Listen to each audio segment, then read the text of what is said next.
तो अब श्रुतज्ञान मार्गना में अगला छठा अंग, उसकी चर्चा चलेगी।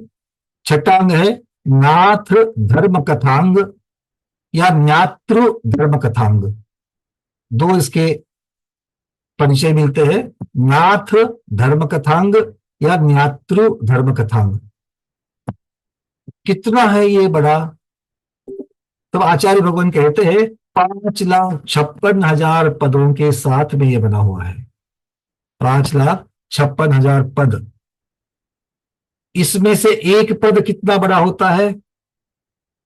5,56,000 पद से ज्ञातृ धर्म कथांग ये छठा अंग बना है।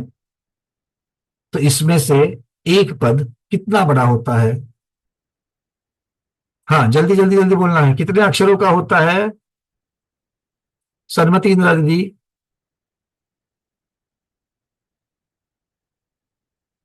नहीं बता। सारिका जैन दीदी।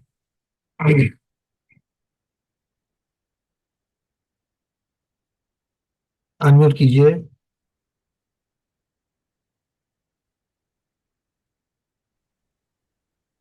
ये संख्याएं आपसे अपेक्षित है, ये आपको नहीं भूलनी है। सुभद्रा दीदी। वंदना भैया जी। छठ हो गया, 5,56,000। वो तो पद की संख्या हो गई। हमें एक पद में कितने अक्षर है वो चाहिए। एक पद में। अरे देख के बताओ भाई, आपको हम बिल्कुल जब भी हम प्रश्न पूछते हैं हमेशा याद रखना, सिर्फ प्रतियोगिता में आपको बिना देखे लिखना है।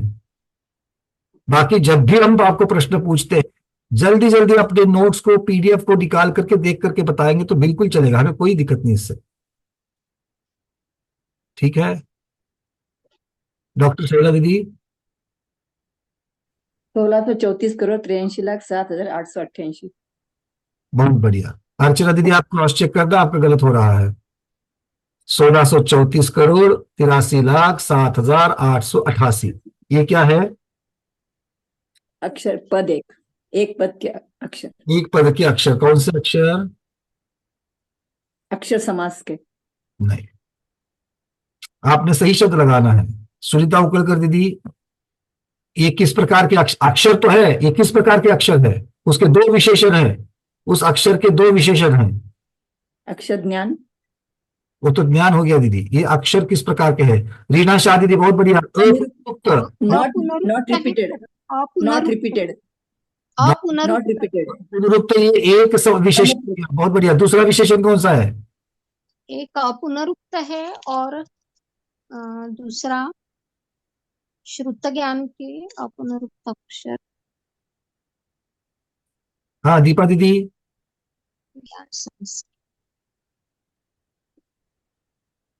शैलजा दीदी अक्षरात्मक नहीं, ये उसका भेद, ये उसका विशेषण नहीं है। एक और देखो, अक्षर का विशेषण पूछते ही अक्षर कौन कौन से होते हैं, उसमें से कौन सा अक्षर है बता रहे अरविंद जी? द्रव्य शुद्ध। हाँ अरविंद जी। अर्थाक्षर।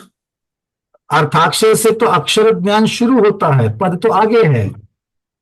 अक्षर समास। नहीं नहीं, पर्याप्त अक्षर समास खत्म होने के बाद पद समास ये सब संख्या समास। ये सब। हाँ अचल दोषी दीदी। अपुनरुक्त।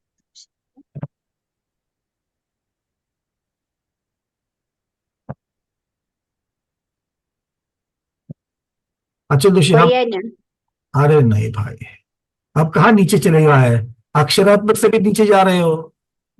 अंकिता दीदी क्या है ये, कैसे अक्षर है ये? मध्यम पद के अक्षर जो है वो कौन से अक्षर है? अपुनरुक्त तो एक सही बताया, दूसरा विशेषण चाहिए मुझे। स्नुषा केरकर दीदी।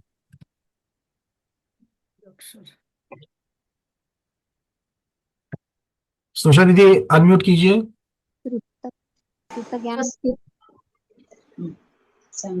अनवस्थित होते हैं ये सब अर्थपद।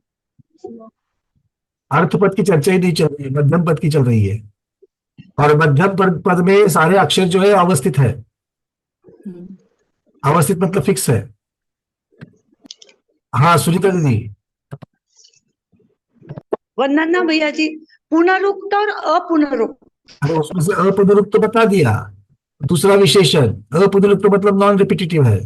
मीनाक्षी, द्रव्यश्रुत द्रव्यश्रुत की चर्चा ही नहीं है यहाँ पर। द्रव्यश्रुत इनसे बनेगा। उषा पाटिल दीदी, गीत को भी याद नहीं आ रहा है। पदज्ञान, पदज्ञान। पीडीएफ में जितना लिखा है सारा मत बताओ। अरे भाई संयोगी अक्षर कहते हैं, कहीं लिखा है कि नहीं लिखा है? कुसुम दीदी करके तो लिखा है ना। वो जो बहुत बड़ी संख्या लिखी है, जिसको हम 1634,83,07,888 से भाग देते हैं और भाग देने के बाद में उतने पद बने, ये आता है। तो वो जिस संख्या को भाग दिया जाता है, वो संख्या कौन सी है, कौन से अक्षरों की है? संयोगी अक्षरों की है। और उससे बचे हुए जो शब्द है, अक्षर है, वो 8 करोड़ के आसपास जो है, वो अग्न बाह्य के लिए जो उपयोग में आ गए हैं, वो भी कौन से अक्षर है बचे हुए? तो किससे बचे हुए हैं? संयोगी अक्षर से बचे हुए हैं। सुनीता दीदी, उकरकर दीदी, क्लियर है? हाँ, ये संयोगी अक्षर है, क्योंकि ये महत्वपूर्ण चीज है। संयोगी अक्षर मतलब क्या है? जोड़ा अक्षर, एक से ज्यादा अक्षरों को मिलाकर के बनाया हुआ अक्षर। तब तक इस मध्यम पद की महानता, तब तक इस मध्यम पद की विस्तृतता बखान नहीं की जा सकती है, जब तक ये दो विशेषण नहीं मिलते हैं। इसलिए ये दो विशेषण बहुत महत्वपूर्ण है।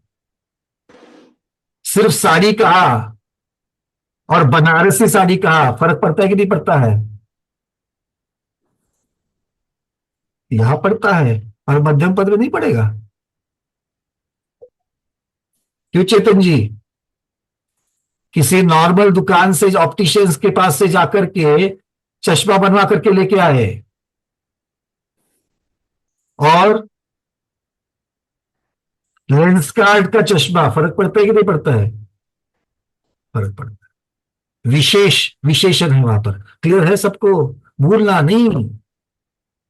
मध्यम पद के अक्षर, संख्या तो बहुत से लोगों ने याद रखी, बहुत अनुमोदन, अच्छा लगा मुझे, क्योंकि ये संख्या भी महत्वपूर्ण है। किंतु संख्या किस प्रकार के अक्षर की है? संयोगी अक्षर, अपुनरुक्त अक्षर। याद रहेगा? एक बार बोलो हाँ। हाँ। चलिए चेक करेंगे 4 दिन के बाद फिर से। आगे बढ़ते हैं। जिन्होंने जिन्होंने हैंड रेस किया, हैंड रेस निकाल दीजिए। आगे बढ़ते हैं। तो क्या कह रहे हैं? ये नाथ धर्म कथांग कितना है भाई? बना तो 5,56,000 पदों से द्वारा बना हुआ है। अच्छा, ये बना तो है, इसमें है क्या? आचार्य भगवान कह रहे हैं इन इतने पदों के द्वारा, 5,56,000 पदों के द्वारा सूत्र पौरुषी, क्या कहा? सूत्र पौरुषी अर्थात सिद्धांतोक्त विधि से स्वाध्याय के प्रस्थापन में भगवान तीर्थंकर की तालु व ओष्ठपुट के हलन चलन के बिना प्रवर्तमान समस्त भाषाओं स्वरूप दिव्य ध्वनि द्वारा दी गई धर्म देशना की विधि का, संशय युक्त गणधर देव के संशय को नष्ट करने की विधि का, तथा बहुत प्रकार के कथा और उपकथाओं के स्वरूप का कथन करता है। तो मुख्यता से इस अंग में भगवान की दिव्य ध्वनि का वर्णन है। किसका वर्णन है? भगवान की दिव्य ध्वनि का। और उस दिव्य ध्वनि में भी क्या महत्वपूर्ण है? दिव्य ध्वनि तो सभी अंगों में है, आया ना? तो ये प्रश्न मन में नहीं आया भाई? आप इसी अंग के साथ में दिव्य ध्वनि कह रहे हो, तो बाकी अंग के बिना दिव्य ध्वनि वाले हैं। प्रश्न समझ में आया? क्योंकि जितना दिव्य ध्वनि में आया, उसी से तो 12 के 12 अंग बने। फिर आप एक ही इस छठे अंग को ही आप दिव्य ध्वनि के साथ कैसे जोड़ रहे हैं? नहीं, दिव्य ध्वनि में जितना उपदेश आया वो 12 अंगों में विभाजित हुआ। किंतु दिव्य ध्वनि कैसे खिलती है, दिव्य ध्वनि कितनी बार खिलती है, दिव्य ध्वनि क्यों खिलती है, कैसे खिलती है, इस सब का, इस विधि का, विधि मतलब प्रोसेस, तो दिव्य ध्वनि की जो प्रोसेस होती है, उस दिव्य ध्वनि की प्रोसेस का वर्णन इस छठे अंग में है। जानना चाहोगे कैसे होती है दिव्य ध्वनि? बिल्कुल जानना चाहेंगे। तो चलिए चलते हैं दिव्य ध्वनि के बारे में जानने के लिए। अब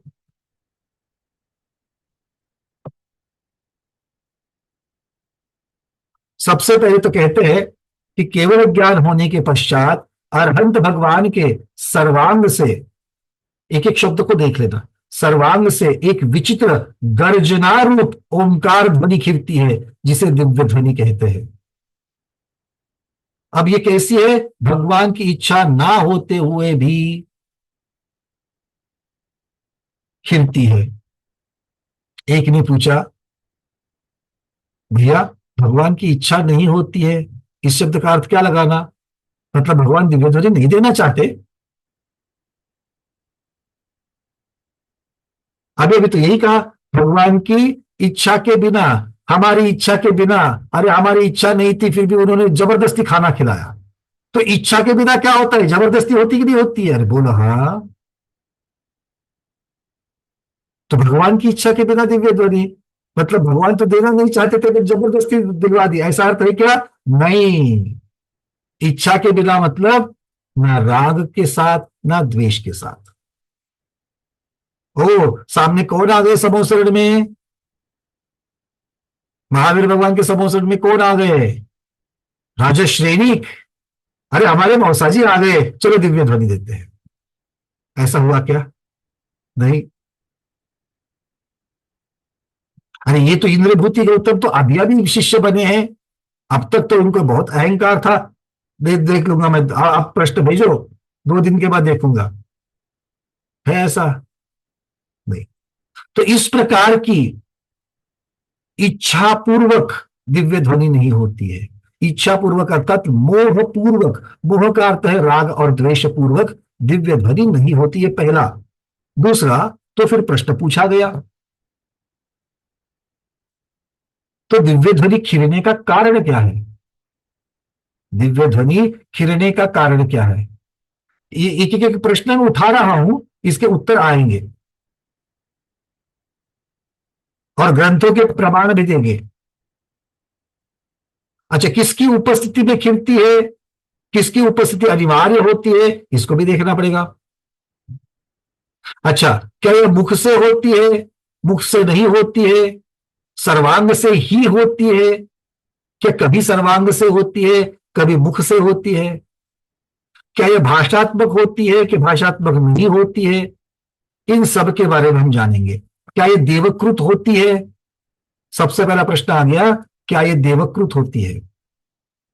अर्थात दिव्य ध्वनि का होना देवों के द्वारा जो अतिशय गिनाए गए हैं, क्या वो देवों के द्वारा जो अतिशय गिनाए गए हैं उसमें इसका सम्मेलन करना चाहिए, सम्मिलित करना चाहिए? क्या लगता है? केवल ज्ञान होने के बाद देवों द्वारा 14 अतिशय होते हैं। भगवान की तो केवल ज्ञान के स्वयं के 10 अतिशय और देवों के द्वारा 14 अतिशय होते हैं।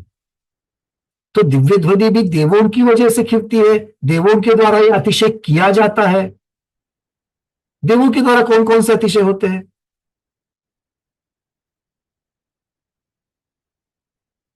चलो समझने के लिए इजी, केवल ज्ञान को छोड़ दो। देवों के द्वारा किया गया अतिशय, अतिशय का अर्थ क्या होता है? जो बाकी सामान्य जीवों के साथ नहीं होता, वो सिर्फ और सिर्फ तीर्थंकर भगवान के साथ होता है। सबसे पहला अतिशय कौन सा है? क्या लगता है? जिसको अतिशय में नहीं गिनते, किंतु अतिशय में गिनना, अतिशय में तो एक गिनती बना दी है 34 अतिशय, वो तो भगवान की अपेक्षा से वहां पर बता दिए, पर इसके अलावा भी बहुत सारे अतिशय हैं। सबसे पहला अतिशय क्या आता है दिमाग में? सुरेश जी। वंदे मातरम। अर्धमागधी भाषा। ये तो सब केवल ज्ञान होने के पश्चात, उन इन इन अच्छा। अतिशय, ये 34 अतिशय जो बताए गए हैं, 34 अतिशय में तो जन्म हाँ। है, तो हम उसके पहले की बात कर रहे हैं। उसके पहले कौन सा अतिशय है दीपा दीदी? पलक। अनम्यूट कीजिए दीपा दीदी, अनम्यूट कीजिए, आवाज नहीं पहुंच रही मेरी। हाँ तो बोलिए, आपका अनम्यूट कर दीजिए। नहीं नहीं, आपका अनम्यूट नहीं हुआ अब तक। हाँ, यहाँ से मैंने प्रेस किया है। हाँ, अब आया, अब आया। हाँ, बोलिए। वो 10 योजन तक जिधर भगवान बैठे हैं, 10 योजन तक भूमि अ, शुद्ध होती है, साफ होती है। ये तो जब भगवान बैठेंगे तब की बात है ना। हाँ, सबसे पहले वाले जो है वो जन्म के 10 अतिशय है।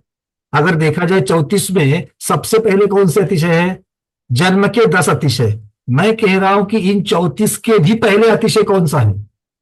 किसको अतिशय मानना चाहिए चेतन जी?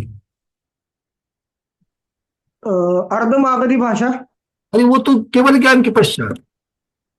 यहां पर तो हम कह रहे हैं कि 34 अतिशय में से 10 अतिशय तो भगवान के जन्म के हैं। जैसे पसीना नहीं आता है, रुधिर श्वेत होता है ना, मलमूत्र नहीं होता है। ये तो भगवान का जन्म होते ही है, मतलब केवल ज्ञान तक तो रुकने की जरूरत नहीं है, वो तो उसके पहले है।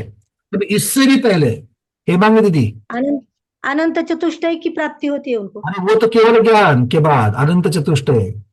हम तो और पहले गिनना चाहते हैं, 10 के भी पहले गिनना चाहते हैं। मीनाक्षी दीदी, सर्व कल्याणक होता है। बहुत बढ़िया। गर्भ कल्याणक होता है। पंच कल्याणकों में भी सबसे पहला गर्भ कल्याणक होता है, और गर्भ कल्याणक ये अतिशय है। भले 34 में नहीं गिना गया है, किसी अपेक्षा से 34 की संख्या आती है, पर ये भी तो अतिशय है कि नहीं? किसी दूसरे को मिलता है क्या? नहीं। इसके भी पहले, अब आपको आएगा उत्तर, गर्भ कल्याणक के भी पहले कौन सा अतिशय? अब फटाफट आ जाएंगे हाथ ऊपर। विजयलक्ष्मी दीदी,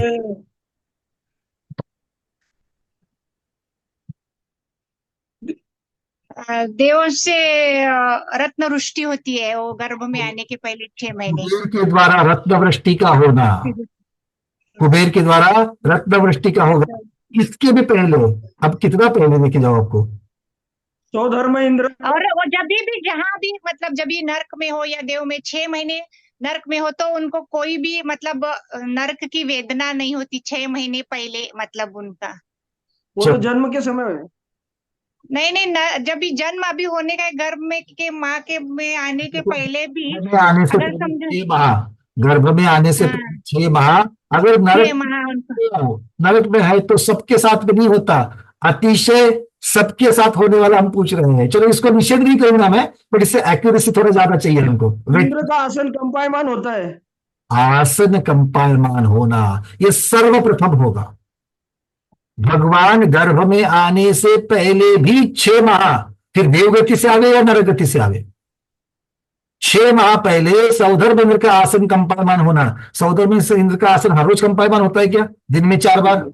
नहीं, ये पहली बार, मतलब एक तीर्थंकर की अवस्था में जन्म में गर्भ में आने से पहले 6 माह, ये पहला अतिशय है। उसी के साथ में वो 7 पग चल करके अष्टांग नमस्तु कहते हैं। क्या सौधर्मेंद्र महाराज और किसी को अष्टांग नमस्तु कहते हैं? नहीं। जन्म में गर्भ में आने से पहले करते हैं। अतिशय है कि नहीं है? ये बिल्कुल अतिशय है। और कुबेर के द्वारा रत्न वृष्टि, ये तीनों चीजें एक दूसरे से लिंक्ड है। यहां से अतिशयों की शुरुआत चालू हो जाती है। ठीक है, अब इन अतिशयों की श्रृंखला में मूल प्रश्न पर आ जाते हैं। इन अतिशयों की श्रृंखला में कुछ अतिशय देवों के द्वारा होते हैं और वो केवल ज्ञान के पश्चात होते हैं। जैसे केवल ज्ञान के पहले भी, दीक्षा कल्याणक के बाद में भगवान का प्रथम आहार जब होता है, वो निरंतर होता है, तब देवों के द्वारा ही तो पुष्पवृष्टि होती है। पंचाश्चर्य कौन करता है? देव करते हैं। जिसके घर में आहार हो गया वो करता है? नहीं। रत्नवृष्टि, पुष्पवृष्टि, जय जयकार, अहो भाग्य कहना, ये सब पंचाश्चर्य कौन करता है? देव करते हैं, है ना। तो हर एक समय के अलग अलग है। तो अब केवल ज्ञान, दिव्य ध्वनि कब खिलती है? केवल ज्ञान होने के बाद या पहले? केवल ज्ञान होने के बाद। मतलब केवल ज्ञान, दिव्य ध्वनि की चर्चा चल रही है, तो केवल ज्ञान होने के बाद जितने भी अतिशय देवों के द्वारा किए जाते हैं, जैसे अभी दीदी ने कहा भूमि का निष्कंटक होना, अलग अलग ऋतुओं के फल फूल लगना, गंधाम्ब वृष्टि होना, यह सब देवकृत है। तो क्या दिव्य ध्वनि भी देवों के द्वारा है? यह प्रश्न यहां पर उठा। तो हरिवंश पुराण में कहा गया कि दिव्य ध्वनि अष्ट प्रातिहार्यों में से एक गिनी जाती है। दिव्य ध्वनि अष्ट प्रातिहार्यों के साथ गिनी जाती है, जो भगवान को, तीर्थंकर प्रभु को केवल ज्ञान के पश्चात, केवल ज्ञान के स्वरूप में, केवल ज्ञान के प्रीत्यर्थ प्राप्त होते हैं। अर्थात दिव्य ध्वनि ये केवल ज्ञान से संबंधित है, देवों से संबंधित नहीं है। ये हरिवंश पुराण का कथन है। तो हम भी आज से, पहले से कहते थे, अब आज कैसे कहेंगे? आगम प्रमाण के साथ कहेंगे। कौन से आगम प्रमाण के साथ? हरिवंश पुराण के प्रमाण के साथ। तो ये दिव्य ध्वनि जो है, ये दिव्य ध्वनि देवकृत नहीं होती। अब दिव्य ध्वनि इच्छापूर्वक नहीं होती। इसको सिद्ध कैसे करेंगे? आपने बोल दिया, हो गया, वो तो निर्णय हो गया। तो इसे प्रवचन सार ग्रंथ में गाथा क्रमांक 44, प्रवचन सार की गाथा क्रमांक 44 में आचार्य भगवान कह रहे हैं, अरहंत भगवान अर्थात केवली भगवान होने के बाद खड़े रहना, बैठना, विहार करना, धर्मोपदेश करना, ये उतना ही स्वाभाविक प्रयत्न के बिना होता है जितना स्त्रियों में मायाचारी पाई जाती है। जितनी सहजता से स्त्री स्वभाव के साथ मायाचारी होती है, उतनी ही स्वभावता बिना प्रयत्न, यहां पर उपमा दी गई है, दोनों की तुलना की गई है, बिना प्रयत्न के, बिना इच्छा के भगवान की ये क्रियाएं होती। कौन कौन सी क्रिया है? दिव्य ध्वनि की क्रिया, समोसरण में बैठने की क्रिया, समोसरण खत्म होने के बाद विहार करते वक्त उठ के खड़े रहने की क्रिया, विहार करने की क्रिया, ये सारी स्वाभाविक होती है, इसलिए ये बिना इच्छा पूर्वक नहीं होती है, ये सिद्ध होता है। ऐसे ही महापुराण में आ गया है, भगवान की वह वाणी बोलने की इच्छा के बिना ही प्रकट होती है। अब प्रश्न आ गया इसमें अष्टसहस्त्री में। देखो कल हमने स्वाति कदर दीदी का इमीडिएट कल की क्लास के बाद में हमें इमीडिएट फोन आ गया, भैया आज आपने अष्टसहस्त्री ग्रंथ की और माता जी की चर्चा करी, और अभी इसी समय 5 मिनट ही हो गए थे क्लास पूर्ण होते हुए, वहां पर पारस चैनल के ऊपर माता जी अष्टसहस्त्री के ऊपर ही प्रवचन कर रही है। आज भी उनका प्रवचन उसके ऊपर ही हुआ। कितना ये कोइंसिडेंस है कि हम जिसकी याद कर रहे हैं उसी के ऊपर माता जी अष्टसहस्त्री पर प्रवचन कर रही है। तो ये अष्टसहस्त्री में ही एक प्रकरण आ गया है कि ये प्रश्न पूछा गया अष्टसहस्त्री में पृष्ठ 73 पर कि बिना इच्छा के दिव्य ध्वनि कैसे संभव है? इच्छा के अभाव में, अगर इच्छा नहीं है तो कोई कारण कैसे होगा उसका? आचार्य भगवान कहते हैं इच्छा के बिना वचन प्रवृत्ति नहीं होती। ऐसा नहीं कहना चाहिए कि इच्छा चाहिए चाहिए उसके बिना वचन नहीं कहते, ऐसा कोई नियम नहीं है। क्योंकि अगर ऐसा नियम करेंगे कि बिना इच्छा के वचन नहीं होते, बिना इच्छा के वचन नहीं होते, ऐसा अगर आप नियम कर लो तो इस नियम को ही कहां पर भंग होते हुए देखा जाता है? आप और हम बिना इच्छा के भी बोलते हैं। कब? नींद में। आचार्य भगवान ने यहां पर प्रश्न अष्टसहस्त्री पे लगाया है शब्द सुषुप्ति आदि में बिना अभिप्राय के भी प्रवृत्ति देखी जाती है। क्या कहते हैं? सुषुप्ति में। सुषुप्ति का अर्थ क्या होता है? गाढ़ निद्रा, गहरी निद्रा। तो जब गहरी निद्रा में होते हो और कोई बड़बड़ करता है कि नहीं करता है? चलने की प्रवृत्ति भी देखी जाती है, देखी जाती कि नहीं देखी जाती है? तो काय की प्रवृत्ति भी होती है, वचन की प्रवृत्ति भी होती है। कहा? गहरी निद्रा में। तो क्या आपकी इच्छा के द्वारा ही होती है? गहरी निद्रा में आप सोचते हो क्या अभी मैं ये सब बोलूं? गहरी निद्रा में आप ये इच्छा करते हो कि आप मैं उठ करके चलूं और फिर चलते हो, फिर बोलते हो? क्यों कुसुम निधि, मुंबई में कैसे बोलते हैं? नहीं, आप नहीं बोलती हो, ऐसा नहीं कह रहे, इन जनरल प्रश्न पूछ रहे हैं। अगर कोई नींद में बड़बड़ाता है तो क्या वो सोच समझ करके इच्छा से बड़बड़ाता क्या? नहीं। इसका मतलब है ऐसा नियम नहीं कर सकते कि बिना इच्छा के प्रवृत्ति नहीं होती। तो इसका मतलब है इच्छा या बिना इच्छा के प्रवृत्ति देखी जा सकती है। इच्छा से भी प्रवृत्ति होती है और बिना इच्छा से भी प्रवृत्ति होती है। तो इस प्रकार से यहां पर इसको सिद्ध किया गया। चलिए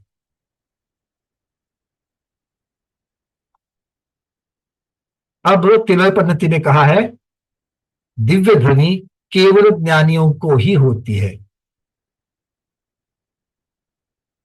अनंत ज्ञान अर्थात केवल ज्ञान की उत्पत्ति और छद्मस्त अवस्था में रहने वाले मतिश्रुत अवधि तथा मन पर्याय रूप 4 ज्ञानों का अभाव होने पर 9 प्रकार के पदार्थ के सार को विषय करने वाली दिव्य ध्वनि सूत्रार्थ को कहती है।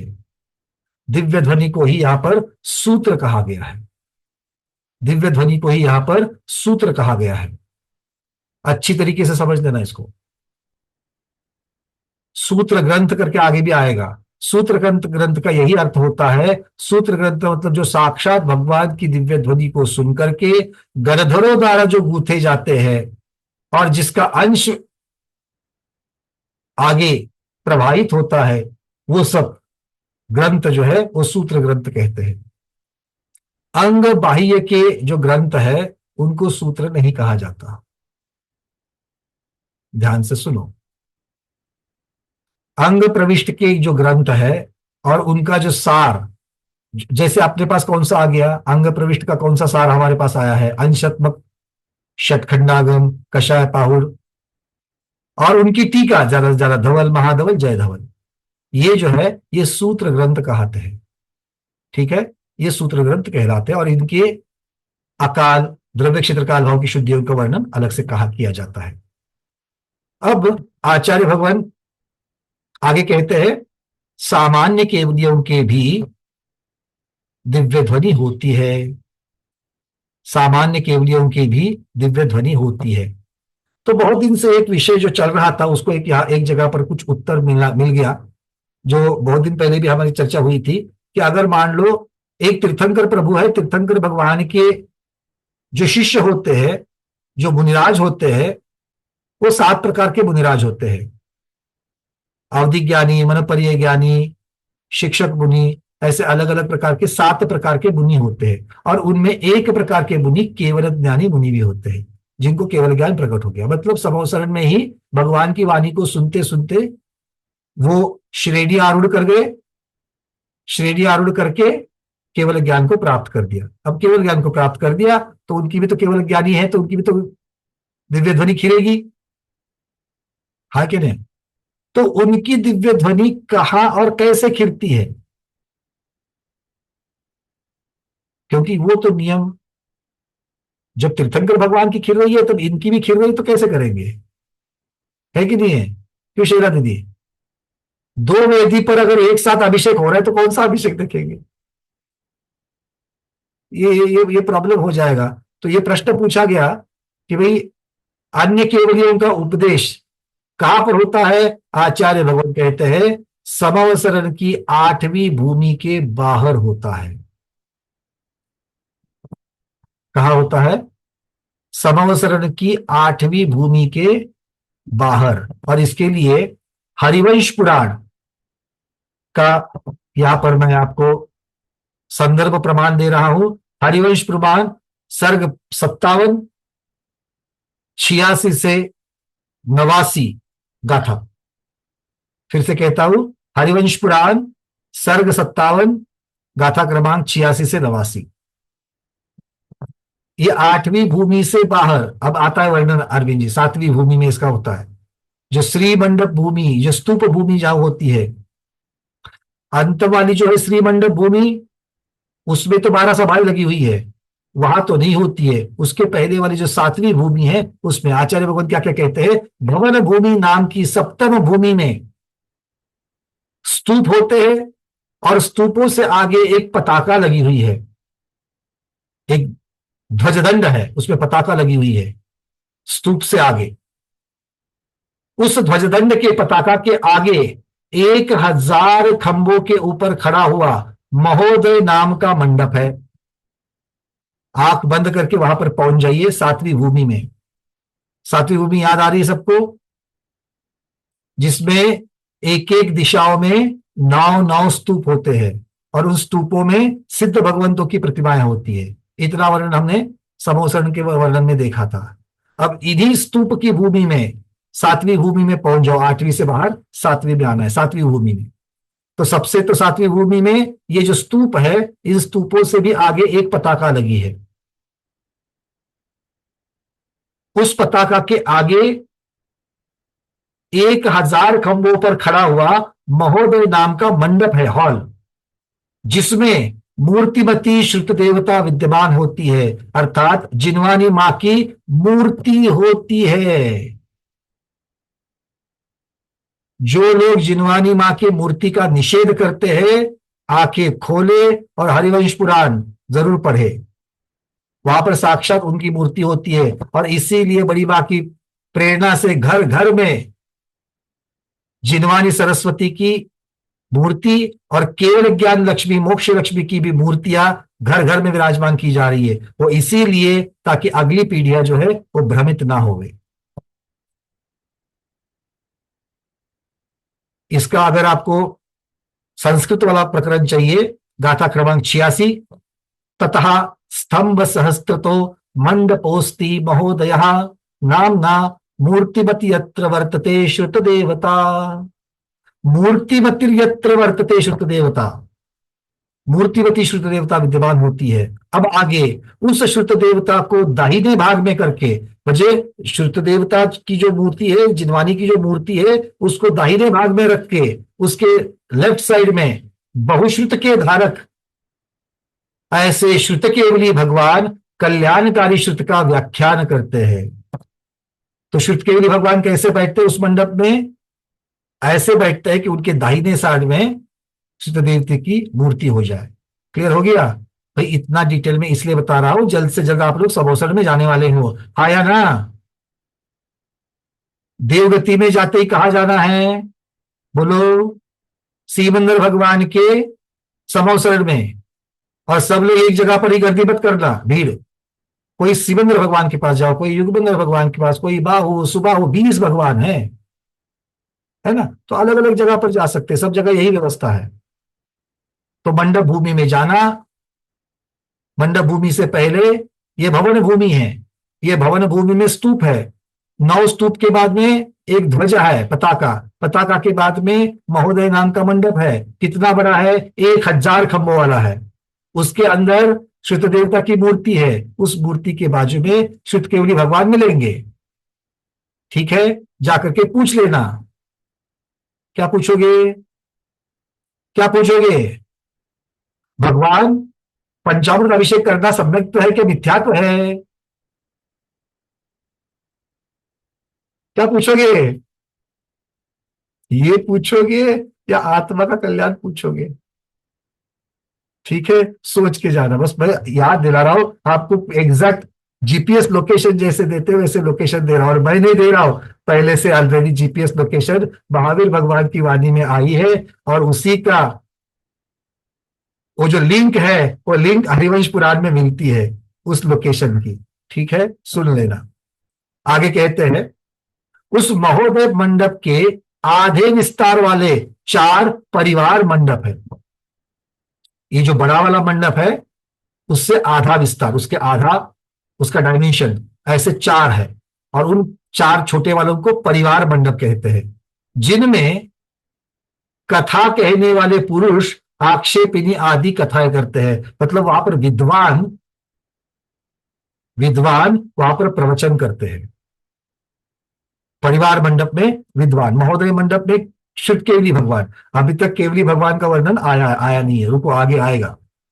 अब आके कहते हैं, इन मंडपों के समीप में नाना प्रकार के अलग अलग स्थान भी बने रहते हैं, जिनमें बैठ करके केवल ज्ञान आदि महारिद्धियों के धारक ऋषि मुनिराज इच्छुक जनों के लिए उनकी इष्ट वस्तुओं का निरूपण करते हैं।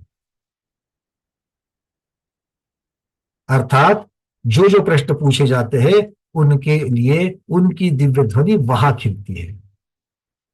ठीक है, तो जो सामान्य केवली है, जो तीर्थंकर भगवान के समोसरण में जिनको केवल ज्ञान हुआ है, ऐसे या जो श्रुत केवली है, वो सब आकर के सातवीं भूमि में अलग अलग जगह पर अपना उपदेश देते हैं। ठीक है, क्लियर है? चलिए, इसमें और एक रेफरेंस यहां पर दिया गया है। ये 89 नंबर की गाथा में केवल ज्ञानियों का वर्णन है। हरिशेन कृत कथाकोश, कथा नंबर 60। फिर से मैं कह रहा हूं और एक रेफरेंस, हरिशेन कृत कथाकोश नाम का ग्रंथ है, उसमें कथा नंबर 60, श्लोक क्रमांक 155 से लेकर के 160, वहां पर आपको यह मिल जाएगा। चलिए, अब दिव्य ध्वनि के बारे में और भी जानते हैं।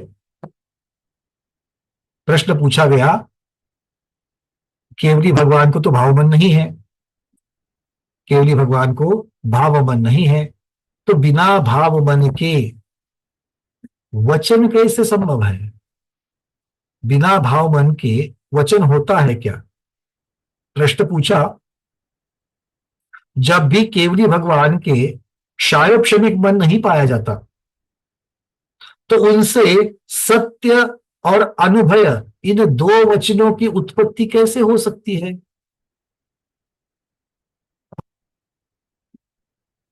थोड़ा सा पीछे चलिए, कहां पर? योग मार्गना के अंतर्गत, जहां पर योग मार्गना में हमने वचन की चर्चा करी थी। वचन योग है ना, 4 प्रकार के वचन योग लिए थे। सत्य वचन योग, असत्य वचन योग, उभय वचन योग और अनुभय वचन योग। इनमें से ये चारों के चारों वचन योग किसे होते हैं?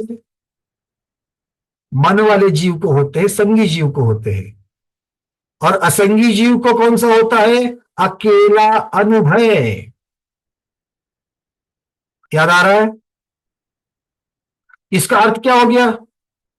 सत्य वचन योग, असत्य वचन योग और उभय वचन योग, ये नियम से मन वाले जीव को संगी जीव को होता है। हाँ या ना?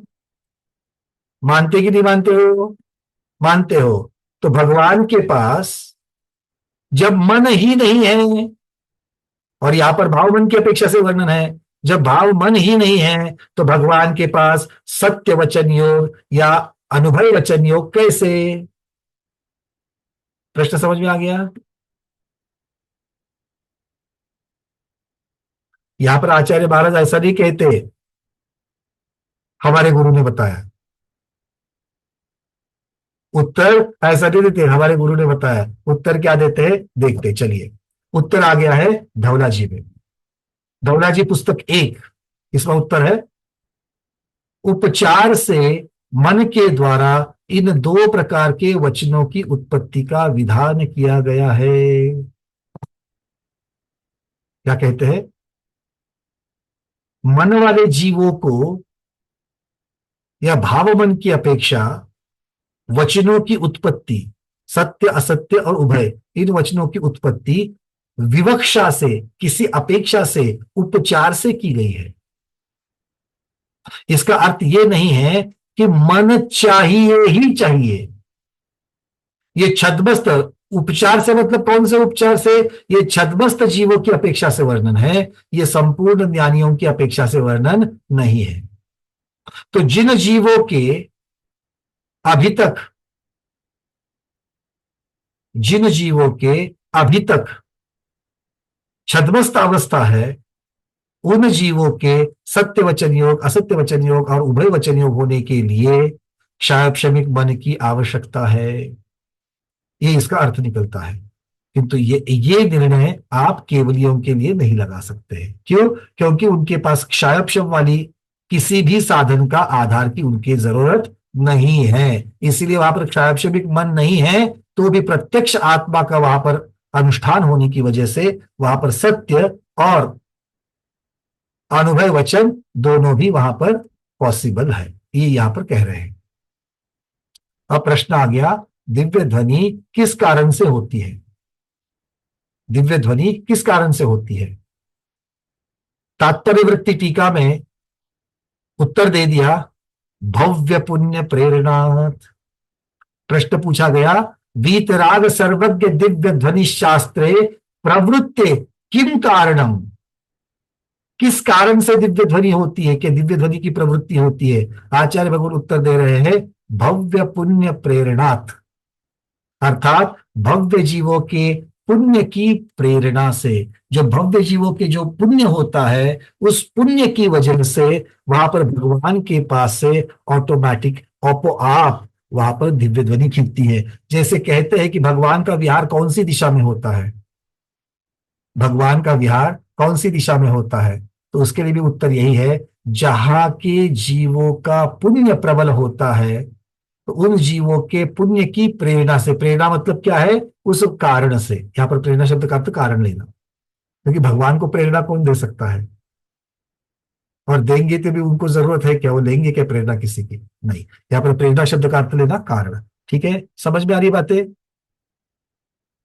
तो ये आपको बोरिंग तो नहीं लग रहा है कि भाई पता तो है, कितनी बार चर्चा करोगे? नहीं ना, ऐसा नहीं लगा। चलो ठीक, मतलब मैं और थोड़ा सा खींच सकता हूं, और कोई खींच सकता हूं, मतलब और थोड़ी जानकारी दे सकता हूं। अब अगला प्रश्न पूछा गया, गणधर भगवान के बिना क्या दिव्य ध्वनि खिल सकती है? तो धवला जी में पुस्तक क्रमांक 9 में इसका उत्तर आ गया, दिव्य झुनिये किमठम तत्तापहुत्ति। गणधर का अभाव होने से दिव्य ध्वनि की प्रवृत्ति नहीं होती। और यहां पर गणधर का अर्थ भी समझ के लेना चाहिए, जिन्होंने साक्षात तीर्थंकर भगवान के पादमूल में उनका शिष्यत्व ग्रहण किया है।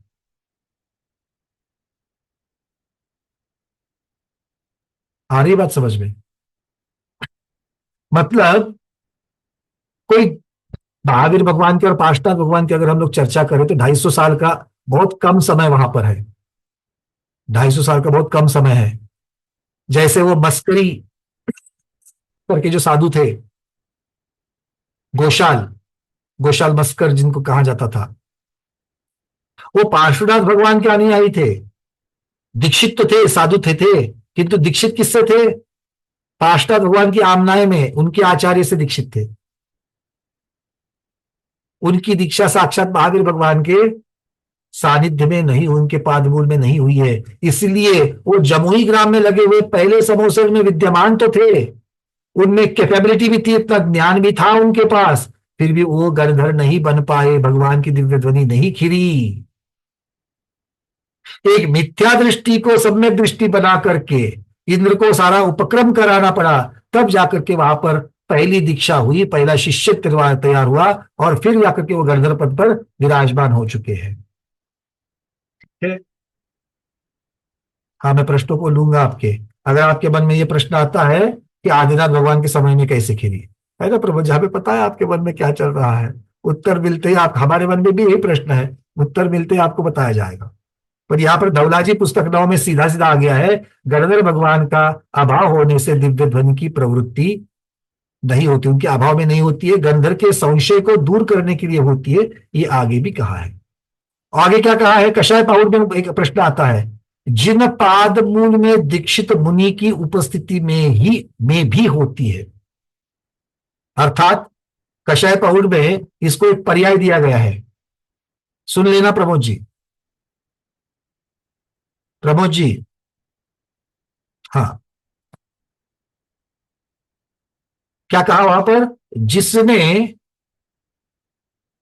अपने पादमूल में महाव्रत स्वीकार किया है, ऐसे पुरुष को छोड़कर अन्य के निमित्त से दिव्य ध्वनि क्यों नहीं खिलती? तो आचार्य भगवान कह रहे कषाय पाहुड़ में पुस्तक 1, ऐसा ही दिव्य ध्वनि का स्वभाव है। धवला जी का पुस्तक क्रमांक 9, उसमें भी चौथे अधिकार में यही बात आ गई है। इसका मतलब है जिनेंद्र भगवान के पादमूल में साक्षात दीक्षित हुए जो शिष्य है, उन्हीं के सानिध्य में, अर्थात गणधर भगवान के सानिध्य में दिव्य ध्वनि खिलती है। अब दिव्य ध्वनि के समय के बारे में, अवस्थान, अंतर, निमित्त आदि के कारण में तिलोपनिति ग्रंथराज में 14 अधिकार में क्या क्या वर्णन आता है, देखिए। भगवान जिनेंद्र की स्वभावता अस्खलित, एक तो है स्वभावता है, दूसरी अस्खलित है। अस्खलित मतलब एक बार गिरना शुरू हो गई, दिव्य ध्वनि शुरू हो गई, तो वो निराभास जैसे एक फ्लो रहता है, वो निराभास उस फ्लो के साथ में चलती रहती है। अस्खलित, उसका स्खलन नहीं होता, ये यहां पर कह रहे हैं। और ये अनुपम है, इसको किसी की भी उपमा नहीं दी सकते हैं। ऐसी दिव्य ध्वनि तीनों संध्या कालों में नव मुहूर्त तक निकलती है। तीनों संध्या कालों में नव मुहूर्त तक निकलती है। तो 3 संध्या काल, संध्या काल मतलब क्या है? जहां पर सुबह को दोपहर मिलती है, जहां पर दोपहर को रात्र मिलती है और रात्र को दिन मिलता है। सूर्योदय, मध्याह्न और सूर्यास्त, ये 3 काल हो गए। इसमें कुल मिलाकर 9 मुहूर्त, मतलब कितने हो गए? प्रत्येक टाइम में 3-3 मुहूर्त तक खिलेगी। एक मुहूर्त कितने मिनटों का होता है? 48 मिनटों का। तो 3 मुहूर्त कितने के हो गए?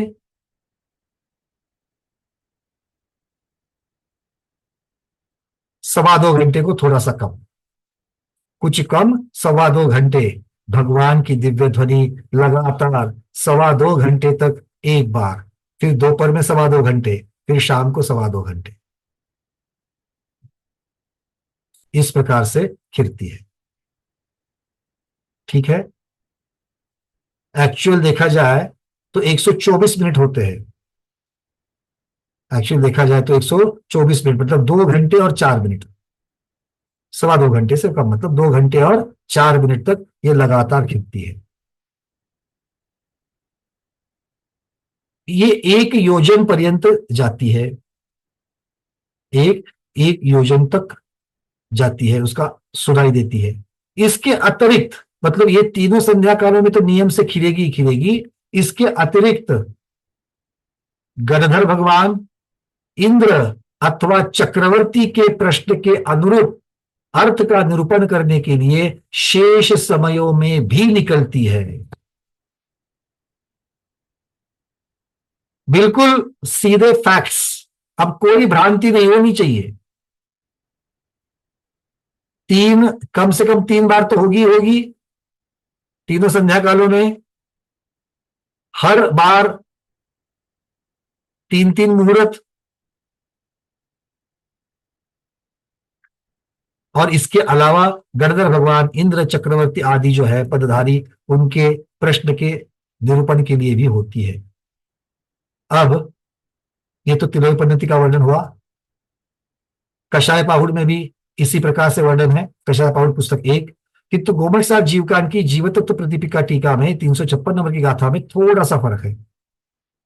तीर्थकरस्य पूर्वान्न मध्याह्न अपराह्न अर्धरात्रेषु षट् घटिका काल पर्यंत 12 गण सभा मध्ये स्वभावतो दिव्य ध्वनिरच्छति अन्य कालेपि गणधर शक्र चक्रधर प्रश्नानंतर यावद् भवति एवं समुद्भूतो दिव्य ध्वनि। यहां पर कहते हैं तीर्थंकर की पूर्वान्न, मध्याह्न, अपराह्न, अर्धरात्रि, इन 4 काल में 6 घड़ी पर्यंत, वहां 9 मुहूर्त कह दिया, 3-3 मुहूर्त, यहां पर कहते हैं 6 घड़ी। एक ही है क्या? अलग अलग बता रहे हैं। कोई कह रहा है 3 मुहूर्त, कोई कह रहा है 6 घड़ी। कौन सा लेंगे? कौन सा लेंगे अरविंद जी? 3 मुहूर्त लेंगे या 6 घड़ी लेंगे? सही में आएगा ना 24 मिनट? करेंगे सही में आएगा ना? सेम ही आएगा। कैसे? 24 मिनट आएगा ना बहुत बढ़िया। घड़ी में? घड़ी होती है 24 मिनट की, 1 मुहूर्त होता है 48 मिनट का, मतलब 2 घड़ी का 1 मुहूर्त, तो 3 मुहूर्त के 6 घड़ी हो ही जाएगी। वही बात है, सिर्फ दूसरे परिमाण में बताया है। बहुत बढ़िया। चलिए, तो 6 घड़ी वहां पर होती है। ठीक है। और इसमें भी लिखा है गणधर, इंद्र, चक्रवर्ती, इनके प्रश्न करने के काल में भी, अन्य काल में भी यह दिव्य ध्वनि हो सकती है। अब दिव्य ध्वनि का भाषात्मक, अभाषात्मक, मुख से होती है क्या मुख से नहीं होती है, इसके बारे में प्ररूपण तिलोपनिति के प्रथम अधिकार में बताया गया है। तालु मतलब जीवा के ऊपर वाला भाग, तालु, दंत दांत, ओष्ठ अर्थात ओठ, तथा कंठ के हलन चलन रूप व्यापार से रहित होकर, ऐसा कुछ भी नहीं हिलता है, एक ही समय में भव्य जनों को आनंद करने वाली भाषा दिव्य ध्वनि के स्वामी तीर्थंकर भगवान और केवली भगवान होते हैं। अर्थात ये कह रहे हैं कि जिस समय भगवान की दिव्य ध्वनि खिलती है उस समय भगवान का मुख बंद रहता है। ऐसा ही वर्णन कषाय पाहुड़ के पुस्तक क्रमांक 1 में भी आया है। तो पहला संदर्भ क्या मिला? जब दिव्य ध्वनि खिलती है तो भगवान के मुख की हलचल नहीं होती है, न कंठ की, न ओठ की, न तालु की, न जीवा की। अब राजवार्तिक में क्या लिखते हैं?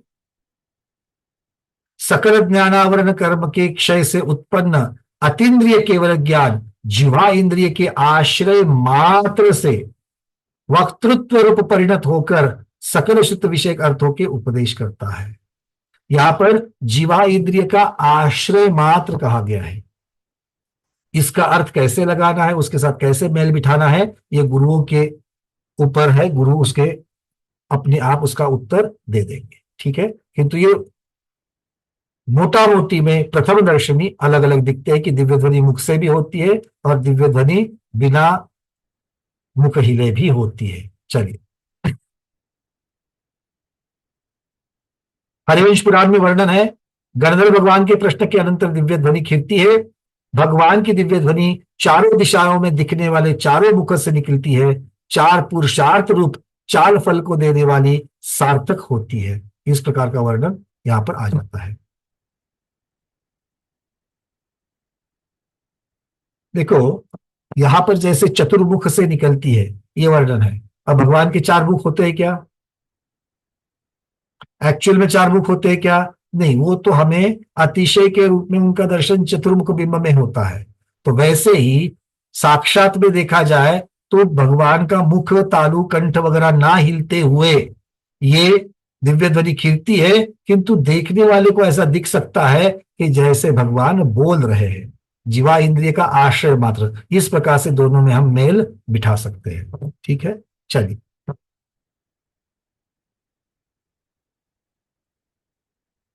नियम सार की तात्पर्य वृत्ति टीका में सीधा वर्णन इस प्रकार से है, केवली मुखार विंद विनिर्गतो दिव्य ध्वनि ही। मुखार विंद शब्द आ गया वहां पर, ठीक है। तो मुखार विंद के, ये मुखार विंद शब्द जो है ये एक परंपरागत शब्द भी होता है, क्योंकि वचन कहां से निकलते हैं? मुख से निकलते हैं। इस अपेक्षा से हम भी कहते कि आप कहते कि अर्हत मुखोद्भव द्वादशांगमय श्रुत मात कीजिए। हर रोज दर्शन, हर रोज कैसे हम लोग भक्ति से हाथ जोड़ते हैं, अर्हत मुखोद्भव, तो अर्हत भगवान से मुख से निकली। पूज्य माता जी ने दशधर्म की जो पूजा बनाई है उसके बीजाक्षर में क्या लिखा है? अर्हन मुख कमल निर्विगत, अर्हन मुख कमल निर्गत उत्तम सत्य धर्मांगायन महा, उत्तम क्षमा धर्मांगायन महा। तो मुख कमल विनिर्गत ये शब्द आ गए वहां पर। तो ये परंपरा से मुख से निकली, ये कहने की पद्धति है, ये कथन की पद्धति है, किंतु साक्षात में ओठ, तालु आदि कुछ हिलते नहीं है। पंचास्तिका ग्रंथ में कहते हैं दिव्य ध्वनि अनक्षरात्मक होती है।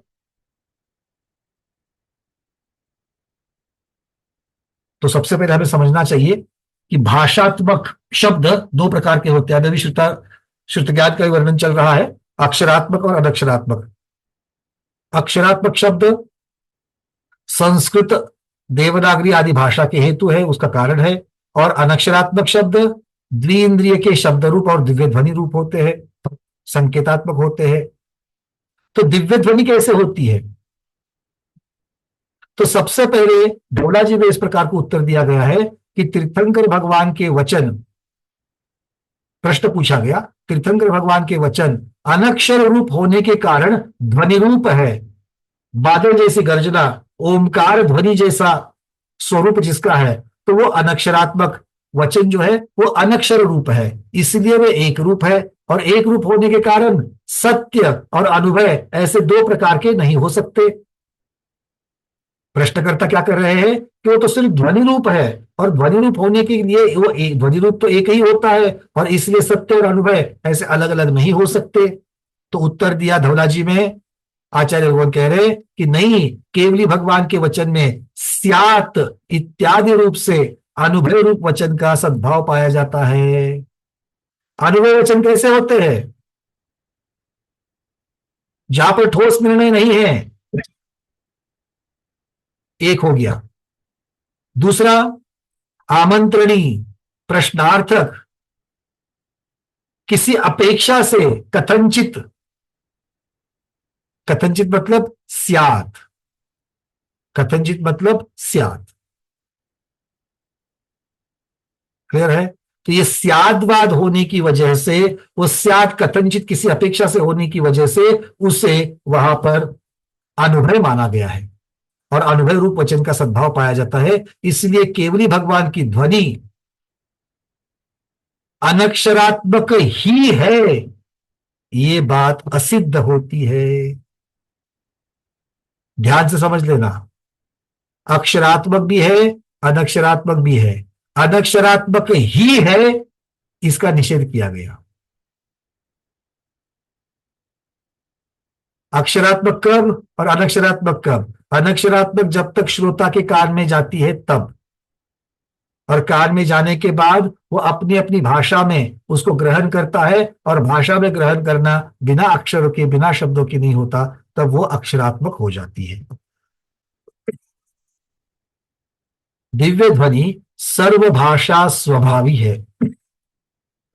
दिव्य ध्वनि सर्वभाषा स्वभावी है, अर्थात सर्व भाषाओं में परिणत होने के स्वभाव को लिए हुए, ये ट्रांसफरेबल है, ट्रांसलेटेबल है, इसीलिए इसे सर्वभाषामयी अर्थात सर्वभाषा स्वभावी भी कहा गया है।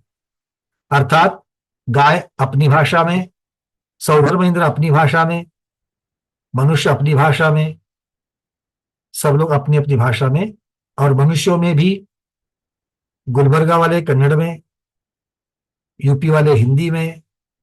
तो हंस क्यों रहे हो? भगवान का समोसन लगा तो यूपी वाले नहीं गए होंगे? हो सकता है तो उत्तर प्रदेश नाम ना हो, कुरुजांगल देश कहते हो, हस्तिनापुर को गजपुर कहते हो, ऐसे कुछ नाम होंगे, बट लोग जाते तो होंगे, तब उनकी जो भाषा है अपनी अपनी भाषा में वो लोग समझते होंगे। चलिए,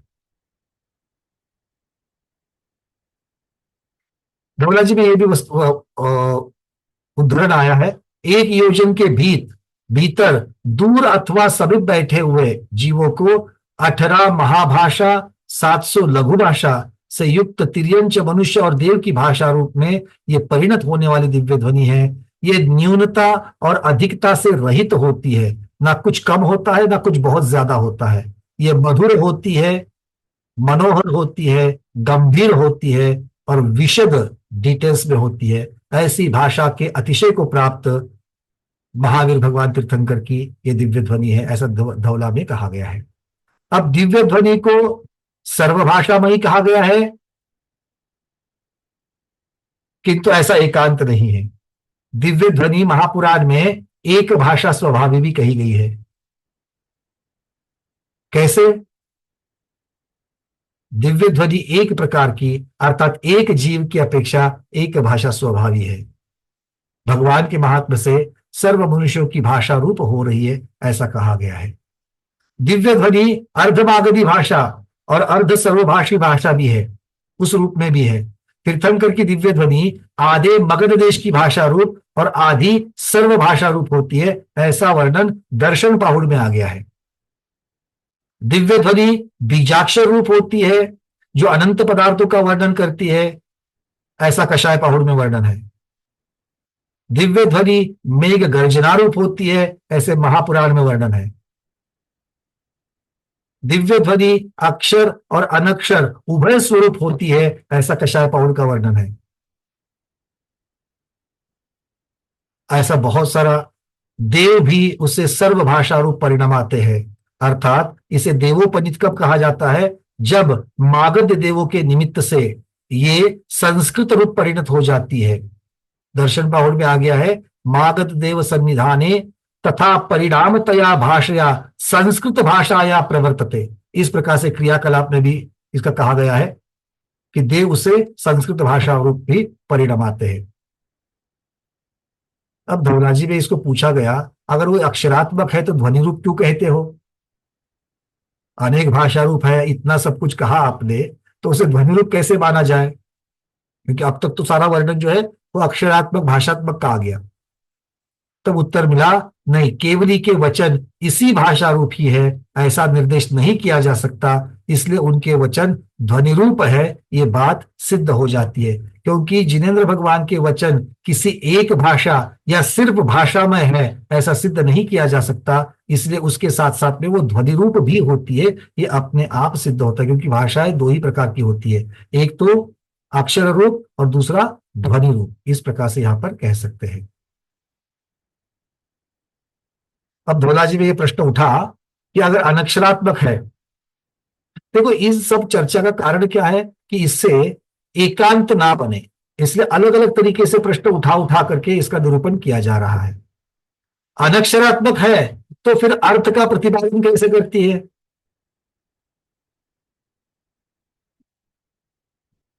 जब गाय आवाज निकालती है हाँ करके, तो ये तो ध्वनि हो गई। अब इस ध्वनि से अक्षरात्मक अर्थ कैसे निकालेंगे? ये क्या कहना चाह रही है? प्रश्न समझ में आ गया? अब धौला जी ने प्रश्न उठाया अनक्षरात्मक है तो अर्थ का प्रतिपादन कैसे करती है, तब यहां पर कह रहे हैं और प्रश्न को विशद कर दिया। वचन के बिना अर्थ का व्याख्यान संभव नहीं, क्योंकि सूक्ष्म पदार्थों की संज्ञा अर्थात संकेत के द्वारा प्ररूपना नहीं बन सकती। यदि कहा जाए कि अनक्षरात्मक ध्वनि के द्वारा अर्थ की प्ररूपना हो सकती है, सो भी योग्य नहीं है।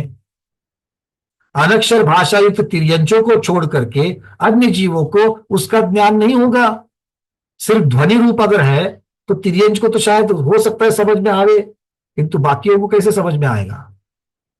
और दिव्य ध्वनि अनक्षरात्मक ही है, सो भी बात नहीं है, क्योंकि 18 भाषा और 700 लघु भाषा के स्वरूप में है, ऐसा भी कहा गया है। तो इसका बुद्धि छुड़ाइए। तो भगवान बोलते हैं कि 18 भाषा और 700 लघु भाषा के स्वरूप में द्वादशांगात्मक उन अनेक बीज पदों के प्ररूपक अर्थ करता है। मतलब उसके अंदर जो बीज पद है वो उस अर्थ का प्रतिपादन करते हैं, उस दिव्य ध्वनि का प्रतिपादन करते हैं, उस विषय का प्रतिपादन करते हैं।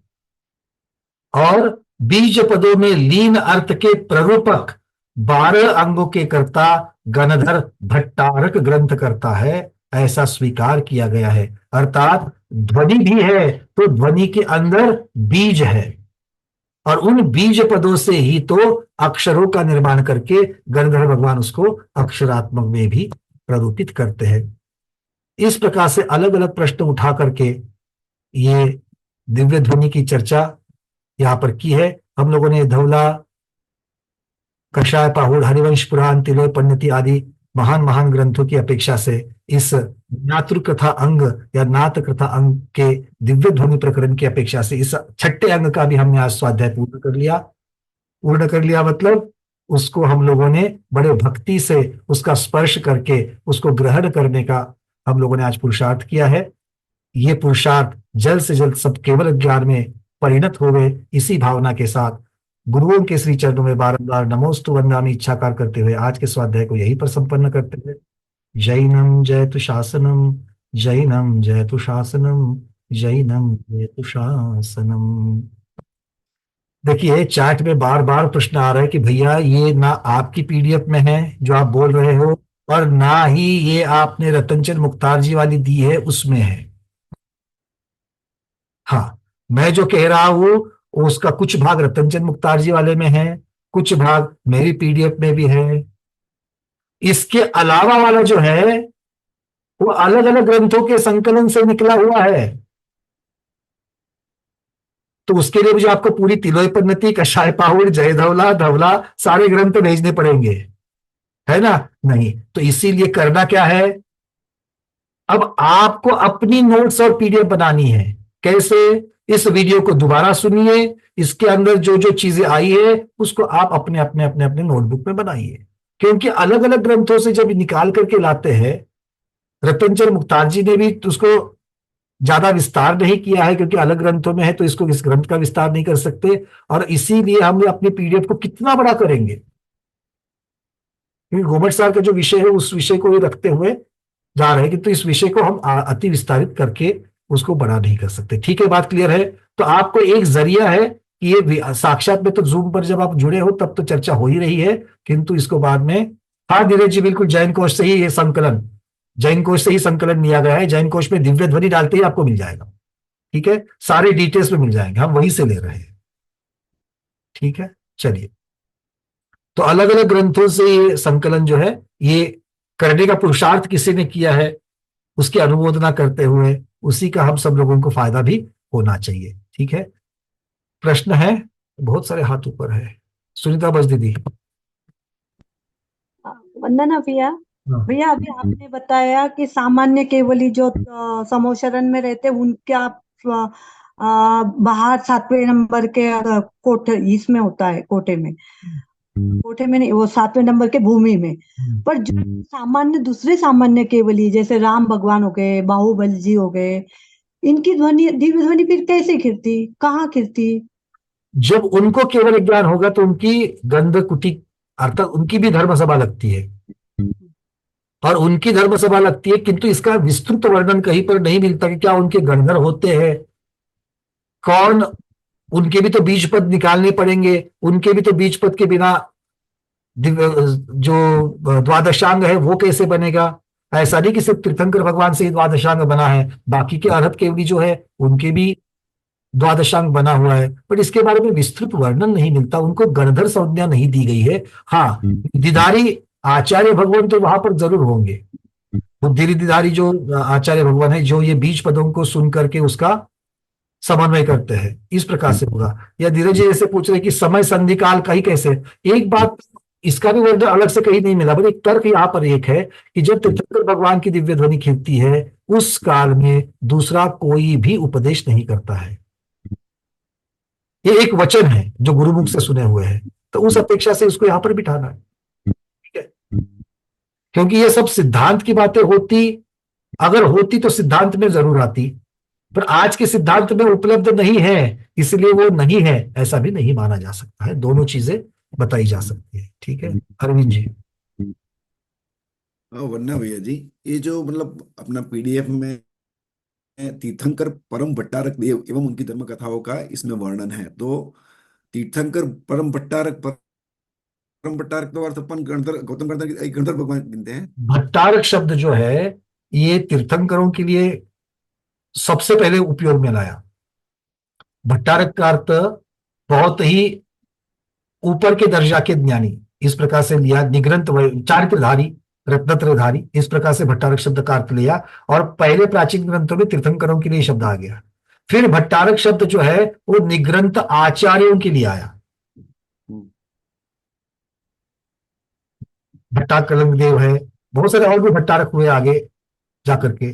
फिर परंपरा से भट्टारक शब्द जो है वो 12वीं 13वीं शताब्दी के बाद में ये जो भट्टारक शब्द जो है ये मठाधिपति की जो व्यवस्था बन करके जो क्षुल्लक मुनिराजों, क्षुल्लक साधुओं के हाथ में उनको जो भट्टारक कहा गया, तो भट्टारकों का स्वरूप इस प्रकार से बदलता हुआ आगम में दिखता है, तीर्थंकर, आचार्य और उसके बाद में क्षुल्लक। आज का जो है वो क्षुल्लक है, इस प्रकार से समझना। ओके। और दूसरा कि दिव्य ध्वनि जो है वो बिना इच्छा के वचन नहीं होती, तो इसमें तो अपना सिया सुसुप्त अवस्था में बराबर है, और इच्छा से भी नहीं होती क्योंकि इसमें राग द्वेष होते हैं, तो ये कंफ्यूजन मतलब ऐसा नहीं, इच्छा से नहीं अनिच्छा है, से। अर्थ क्या लेना और क्या नहीं लेना ये बताया। हाँ, पहले तो लेना है कि बिना इच्छा के नहीं होते, मतलब भगवान की दिव्य ध्वनि करने की इच्छा नहीं है ऐसा अर्थ नहीं निकालना, ये पहला। और दूसरा, हमेशा वचन इच्छा से ही होते हैं, वचन की प्रवृत्ति हमेशा इच्छा से ही होती है ऐसा नहीं है। इसको सिद्ध करने के लिए निद्रा का उदाहरण दिया गया, निद्रा का दृष्टांत दिया गया कि निद्रा में भी आपकी जो वचन की प्रवृत्ति होती है, बड़बड़ाने की जो प्रवृत्ति होती है वो बिना इच्छा की होती है, जानिपूर्वक होती है क्या? नहीं वो, लेकिन वहां भावमन तो है ना वहां अपना। भावमन होने से, उसके लिए भी उन्होंने कहा कि भाव मन से ही प्रवृत्ति बने ये जरूरी नहीं है। भाव मन से ही बने ये जरूरी नहीं है। क्षायक्षमिक भाव मन की जगह पर जब आत्मा के द्वारा संपूर्ण ज्ञान जब वहां पर उपलब्ध है तो उसके द्वारा भी हो सकती है। तो वहां पर एकांत छदबस्त की अपेक्षा से यह वर्णन है कि भाव मन के द्वारा ही वचन की प्रवृत्ति होगी। बराबर बराबर। इस प्रकार से कहा। और दूसरा की जो मस्करी की बात है, तो पार्श्वनाथ भगवान ने उनको दीक्षा दी थी, तो माहिर, पार्श्वनाथ भगवान के अनुयायी मतलब उनके आमनाय के, उस परंपरा के, हाँ, तो उनकी अन्वय के थे, तो माहिर भगवान ने जो मतलब समोषण में उनकी मतलब वाणी दिख रही, उसकी मतलब उनका पुण्य नहीं था, ऐसा था कि मतलब क्या था मतलब? दो चीजें हैं।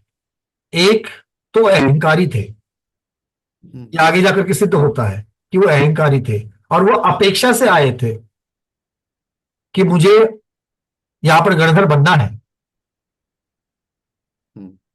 अब महावीर भगवान को इसका कोई फर्क नहीं पड़ता है, क्योंकि महावीर भगवान वीतरागी है, वो अहंकारी है, इसलिए उसको मैं गणधर नहीं बनाऊंगा।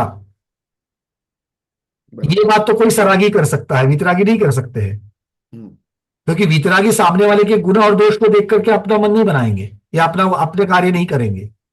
बराबर। तो उसके लिए जो उनके सिद्धांत बने हुए हैं, जो उनके लिए जो नियम बने हुए हैं कि किसके सानिध्य में, किसकी उपस्थिति में दिव्य ध्वनि खिलेगी, तो ऐसा जीव जो उनसे ही दीक्षित हो, उनके पादमूल में जिसने दीक्षा ली हो, तो उन्होंने तो उनके पादमूल में दीक्षा नहीं ली थी, तो वो तो पात्रता में नहीं बैठे, तो वो कैसे हो जाएगा? अब यहां पर भी मान लो सिर्फ और सिर्फ गौतम स्वामी के आने मात्र से दिव्य ध्वनि नहीं खिली है, वो आ गए, उनका मान हरण हुआ, उनमें भक्ति की गंगा फूटी, सम्यक दृष्टि बने हैं। बिना बिना भक्ति के कोई सम्यक दृष्टि नहीं बन सकता है। श्रद्धान समीचीन होने के लिए भक्ति अनिवार्य है, और वो भक्ति वहां पर हुई, और फिर उस भक्ति के साथ में वैराग्य होते हुए उन्होंने उन्हीं के पादमूल में दीक्षा ली। ये सारी बातें पात्रता बन, गंधर्व की पात्रता के लिए योग्य है, वो हो गई, वो होते ही वहां पर दिव्य ध्वनि उड़ गई। इस प्रकार से इसका चक्रवर्ती जो सोदर मिल रहे हैं, तो भगवान के पादमूल में उन्होंने दीक्षा वो कंसीडर करेंगे? नहीं, सौदर में दीक्षा ले रहे हैं। वो वही बोल रहा हूं, तो अपने भगवान की दिव्य ध्वनि उनके पादमूल में जिसने शिक्षा ली है, तो इसके मतलब वही मतलब व्यक्त होगा। ऐसा नहीं, वो दूसरे श्रोता है, प्रथम श्रोता मतलब प्रथम गणधर भगवान के लिए ऐसा है। ऐसा नहीं कि सिर्फ मेरे शिष्य होंगे उनके लिए उन्होंने प्रश्न पूछा तो ही दिव्य ध्वनि खिलेगी, ऐसा नहीं है। पहली दिव्य ध्वनि या दिव्य ध्वनि जब भी खिलती है तब गणधरों की उपस्थिति अनिवार्य है। पहली दिव्य ध्वनि हो, दूसरी हो, तीसरी हो, पांचवी हो, 10वीं हो, 11वीं हो, लाखवीं हो, कोई भी हो, गणधरों की उपस्थिति चाहिए। क्यों? क्योंकि सीधे सिर्फ ओंकार से अर्थ कौन करेगा उसका? तो दीक्षा उनके पादमूल में होनी चाहिए, शिष्य उनके होने चाहिए, इसके साथ साथ वो प्रज्ञावान भी होने चाहिए, उनके पास वो बुद्धि विद्या भी तो चाहिए। ये सिर्फ गणधरों के पास है, इसलिए गंधर्वों के प्रश्न के ऊपर या गणधर की उपस्थिति में तो हर रोज की दिव्य ध्वनि खिलती ही खिलती है, किंतु जो विशेष पदधारी है उन्होंने प्रश्न पूछने पर भी खिलती है, ऐसा कहा। तो वहां मतलब उनकी उपस्थिति, गणधर की उपस्थिति है, और साथ में चक्रवर्ती या सौधर्म इंद्र की उपस्थिति मतलब है, गणधर की उपस्थिति में है, तो ही मतलब खिलेगा। पहली बात तो उपस्थिति शब्द सिर्फ गणधरों के लिए लगाना, हाँ, दूसरी की उपस्थिति अनिवार्य नहीं है, पहली बात। दूसरी बात, किसके प्रश्न का उत्तर देंगे, किसके प्रश्न का उत्तर देंगे? तो किसी के भी प्रश्न का उत्तर उनकी जो रेगुलर दिव्य ध्वनि खिल रही है उसमें तो देंगे देंगे। जो उनकी 3 बार 4 बार जो भी दिव्य ध्वनि खिल रही है उसमें भी तो वो प्रश्न का उत्तर देंगे देंगे। यहां पर क्या लिखा है, जब विशेष पदधारी हो उनके लिए अलग शेष समय में भी खिलती है। ओके। ये इसका बाकी तो श्रावक है, साधु है, आदि का कोई भी पूछता है तो मतलब बाकी को मतलब सबको आंसर तो सबको मिलता है। आंसर सबको स्टैंडर्ड रेगुलर टाइम में मिलता है, ओके ओके। अलग टाइम विशेष पदधारियों के लिए केस में ओके, क्योंकि उस पद का वो पुण्य है, ये पार्शियलिटी नहीं है, उस पद का पुण्य है, उस पद की गरिमा है। ओके ओके, ठीक है, चलिए।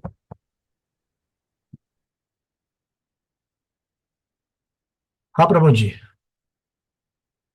मेरा पहला तो क्वेश्चन वही था जो आपने कहा था कि वो आदना कुमार के समय में जो प्रथम से अगर आप लगा दोगे, मैं आपको यही कह रहा हूं कि अभी यहाँ पर ये जितनी सारी चीजें यहाँ पर बनाई गई है तो ऋषभसेन गंधर जो है, तो ऋषभसेन गंधर, वहां पर हमेशा ये प्रश्न किया जाता है कि भगवान की दिव्य ध्वनि खीरी नहीं है, तो फिर भाई वो उनको दीक्षा लेने की विधि मालूम नहीं है, इस प्रकार से किया जा सकता है।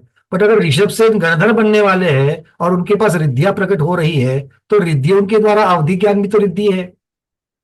विदेह क्षेत्र में किस प्रकार की व्यवस्था बनी है, उस प्रकार से वो स्वयं गणधर तो स्वयं भगवान उतर करके कहीं सर पर लाउन रख करके दीक्षा की विधि नहीं करते हैं। तो दीक्षा की विधि तो शिष्य ही भगवान के सम्मुख करते हैं, बस इतनी सी बात है।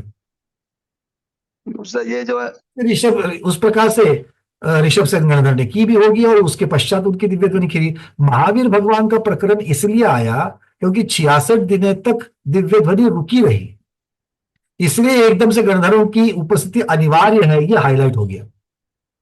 नहीं, मेरा मतलब पहले उस समय तो वहां कोई धर्म ही मतलब आदिनाथ भगवान से पहले तो मतलब वो उसमें कोई दीक्षा लेने की विधि मतलब इसका अर्थ ये नहीं है कि अवधि ज्ञान से कोई जान नहीं सकता।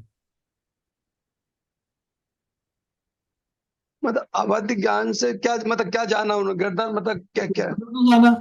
जैसे कुलकर्णों ने भोग भूमि खत्म होते हुए जो कर्म भूमि का जितना भी उन्होंने जितना वर्णन किया, वो कहां से किया, वो तो किस प्रकार की व्यवस्था विधेय क्षेत्र में है, ये अवधि ज्ञान से जान करके उस प्रकार की व्यवस्था यहां पर कराई हुई। यहाँ तो ऐसे गणधर भगवान को 7 रिद्धियों का पूरा ज्ञान होता है, तभी मतलब उनको उससे पहले गणधर पद पर जाने से पहले 7 रिद्धियां पूरी आ जाती है, तो वो कैसे उनको आती है, मेरा मतलब ये है। रिद्धियां जो प्रकट होती है, और रिद्धियों में से ज्ञान वाली जो रिद्धि है, ये क्षयक्षम वाली अवधि ज्ञान रिद्धि जो है वो क्षयक्षम, मैं सिर्फ तर्क की अपेक्षा से तर्कना कर रहा हूं, ये नहीं कह रहा हूं मैं ऐसा ही हो, ये नहीं कह रहा हूं, क्योंकि आज अगर प्रैक्टिकली देखा जाए तो आज इसका कोई उत्तर उपलब्ध नहीं है।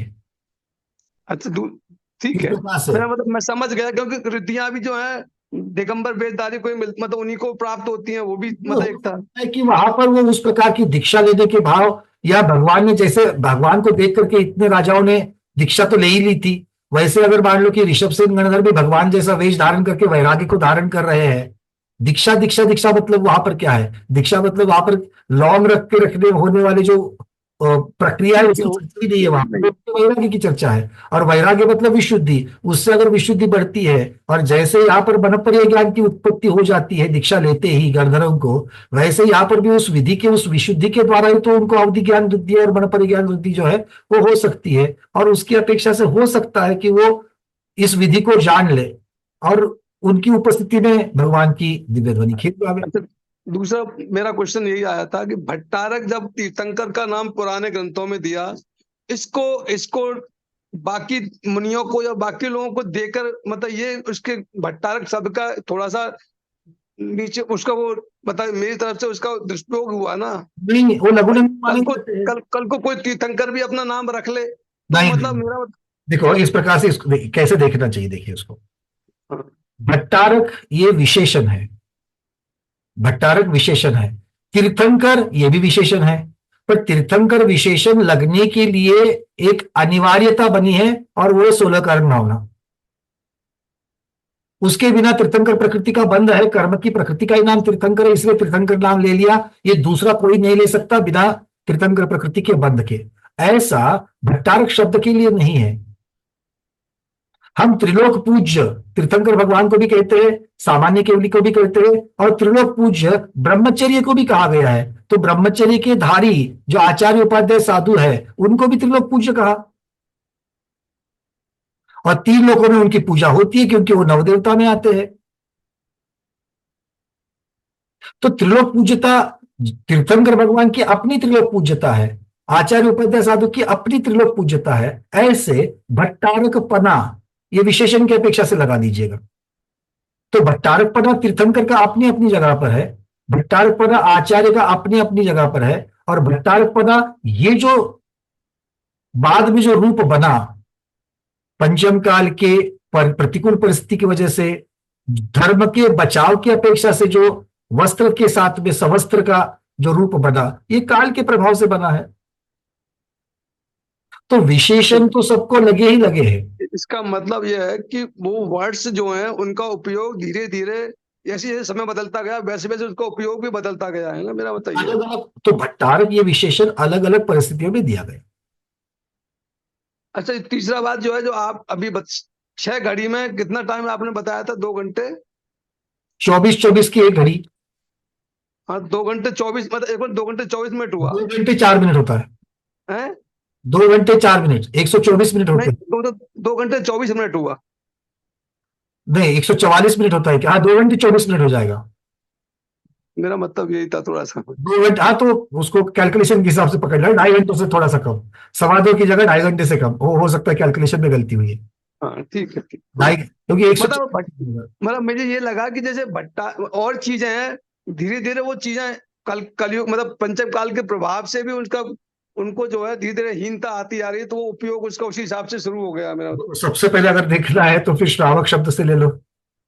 हाँ हाँ बिल्कुल, सावक बिल्कुल सही कर रहे हैं आप। श्रावक किसे मतलब कहा गया है? हाँ और बिल्कुल। आज हम श्रावक श्राविका किसे कहते हैं? समाज बंधु भगिनी उनको श्रावक श्राविका कहते हैं।